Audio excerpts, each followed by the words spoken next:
안녕하세요, 블랙사입니다. 데드캣 바운스, 고양이가 떨어져 죽을 때 한번 튀어오른다는 말인데요. 자, 하락장 속에서 안녕하세요, 블랙사입니다. 자, 어제장 미국 증시는 지난주 금요일 이 큰 폭의 하락 이후에 여전히 힘을 쓰지 못하고 있죠. S&P 500 지수는 0.65% 하락했고 기술주 중심의 나스닥 지수도 1.1%나 급락을 하면서 마감을 했습니다. 자, 그동안 지난 6월 이 전저점을 깨지 않고 겨우 버텨오던 나스닥 지수였는데요. 전날 하락으로 지난 6월 전저점을 깨고 내려갔고 2020년 7월 이후 최저치로 떨어지게 됐습니다. 어제도 1% 넘게 하락세가 이어지면서 전저점이 뚫리자마자 계속 흘러내리는 모양새이긴 합니다. 자, 빅테크 기업들도 버티지 못하는 요즘 장인데요. 자, 금리 인상으로 인한 이 불안감은 알겠는데 좀 과도하게 빠지고 있다는 그런 생각도 듭니다. 자, 금리 인상에 따라 이 개인들의 빚 부담은 더 늘어나고 있는데 부동산 시장과 주식 시장이 이렇게 죽을 쓰고 있으니 더 힘들어지는 요즘 시장이고요. 주식 시장에서 하락이 있다는 말은 반대로 상승도 일어날 수가 있다는 말이기 때문에 너무 낙담하지는 않으셨으면 하고요. 자, 밤이 깊어질수록 이 새벽이 가까워진다는 말도 있듯이 이 긴 터널의 끝엔 또 밝은 날들이 이어질 거라고 생각을 합니다. 생각해보면 과거에 미국 증시는 항상 신고점을 만들면서 상승을 했고요. 그때마다 더 이상의 성장은 없다고 외치는 그런 비관론자들도 있었지만 결국 증시는 꾸역꾸역 오르고 있습니다. 자, 지금의 증시 하락을 어떻게들 생각하실지는 모르겠지만 저는 이번 하락 역시 일부 전진을 위한 2부 후퇴라고 생각을 하고 여윳돈이 생길 때마다 분할 매수 중입니다.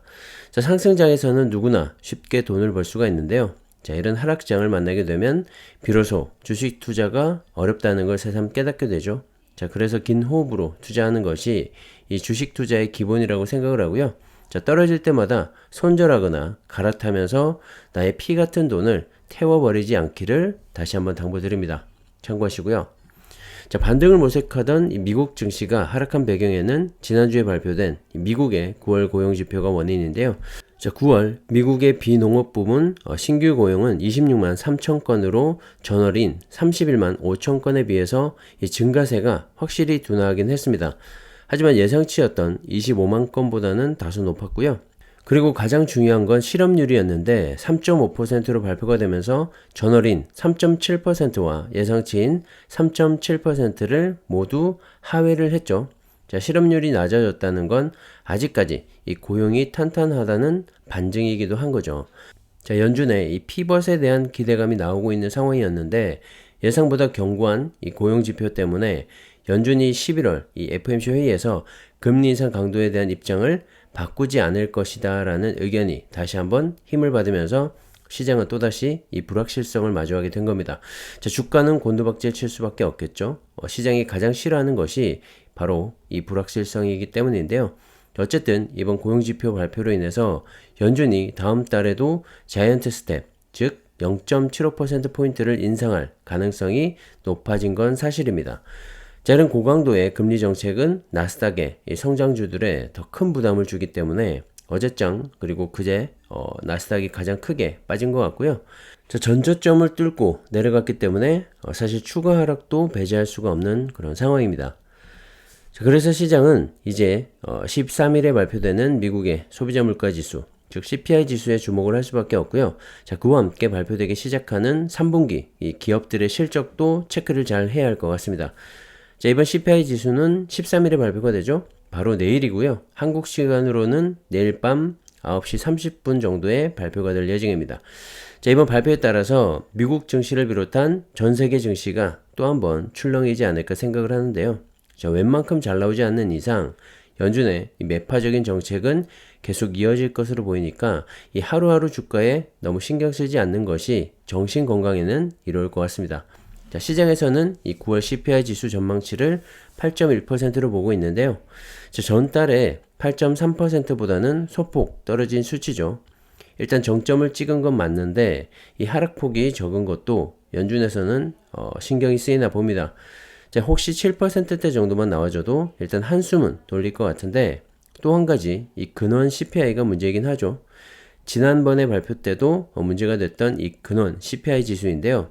에너지와 식품과 같이 가격의 변동성이 큰 항목을 제외한 실질적인 인플레이션 수치라고도 볼 수가 있습니다. 자, 시장의 예상치는 6.5%로 전월인 6.3%보다 높을 것으로 전망을 하고 있기 때문에 실질적인 인플레는 아직까지 꺾이지 않았다는 걸 다시 한번 확인하게 될까봐 시장은 조마조마한 상황이죠. 자, 내일 발표에 따라서 11월 3일 연준이 금리 인상폭을 결정하게 되겠죠. 다 함께 지켜보시면 좋을 것 같고요. 그냥 참고 정도로만 하시고 너무 신경 쓰지 않으셨으면 합니다. 어차피 길게 보고 투자하실 거 아닌가요? 자, 국제통화기금인 IMF에서 내년도 세계 경제 성장률 전망치를 또다시 하향 조정을 했습니다.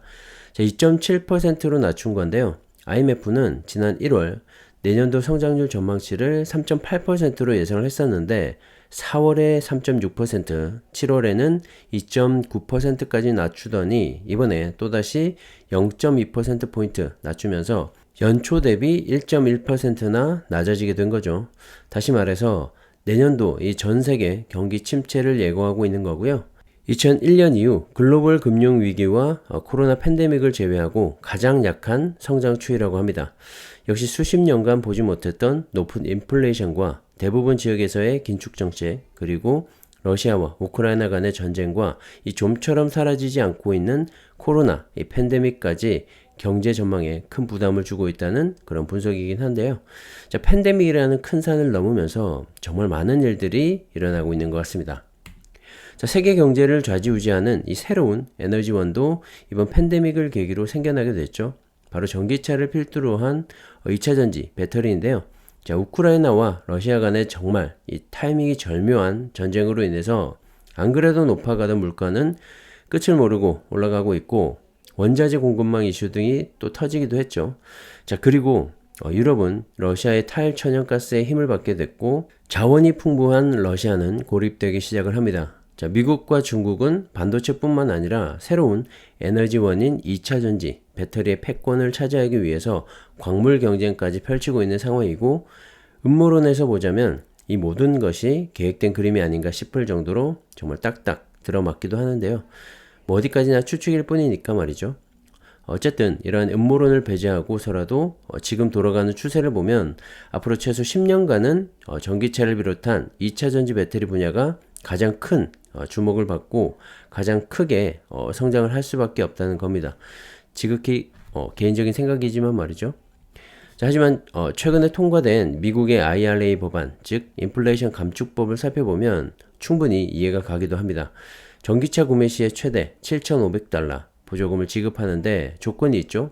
북미에서 생산된 전기차에만 해당이 되고 배터리 원재료인 이 광물조차 순차적으로 미국과의 우방국 생산품만 사용을 해야 하는 것이죠. 철저히 중국을 배제하겠다는 말인데요. 자, 왜냐하면 현재 중국은 전 세계 1위의 전기차 시장이기 때문입니다. 2030년에는 전기차의 침투율이 57%까지 치솟을 것으로 예상을 하고 있는데 그보다 또 중요한 건 이 배터리의 주요 소재인 양극재와 음극재, 분리막 등의 이 중국 의존도가 상당히 높다는 겁니다. 다시 말해서 이 중국산 소재를 사용하지 않고서는 지금 당장 배터리를 생산할 수가 없다는 말인데요. 그만큼 중국도 이 두 번째 에너지 패권 전쟁에서만큼은 결코 지지 않겠다는 거겠죠. 하지만 또 미래를 알 수가 없습니다. 지금 환율이 치솟고 있는데요. 자, 중국도 고환율의 피해자 중 한 나라이기 때문이고 결국엔 미국의 뜻대로 배터리 시장 역시 재편되지 않을까 생각을 합니다. 두고 봐야 할 일이지만 말이죠. 하지만 우리는 이런 미중 간의 갈등에서 정말 좋은 투자처를 찾는 게 중요하지 않을까 생각을 하고요. 자, 아무리 시장이 흔들려도 미국 시장만큼 안전하고 또 안정적인 시장이 있을까요? 자, 그래서 미국 지수 추종 ETF를 추천드리는 거고요. 두 번째는 앞서 말씀드렸다시피 앞으로 가장 눈부신 성장을 펼쳐갈 2차전지 관련 분야입니다.